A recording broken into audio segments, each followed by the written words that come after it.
Sa South Cotabato pa rin, arestado ang isang wanted person at nasugpo ang iligal na sugal at iligal na droga sa magkakaiwalay na operasyon ng awtoridad.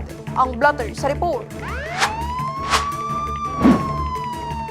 Sa Surala, naaresto ng mga tauhan ng Surala Municipal Police Station ng isang 23 years old na babae sa bisa ng warrant of arrest para sa kasong qualified theft na inisyu ng RTC Branch 53 Davao City na may inirekomendang piyansang 40,000 pesos.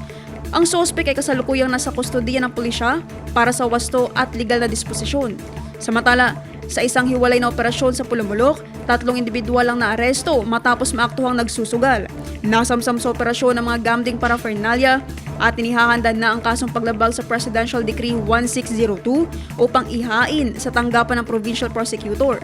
Bukod dito, nagsagawa ng search warrant operation ng mga otoridad na nagresulta sa pagkakaaresto ng isang 35 years old na lalaki at pagkakakumpiska ng 17 sachet ng hininalang shabu na may tinatayang bigat na 11 grams. Isinagawa ang wastong inventory at dokumentasyon sa presensya ng mga itinalagang saksi.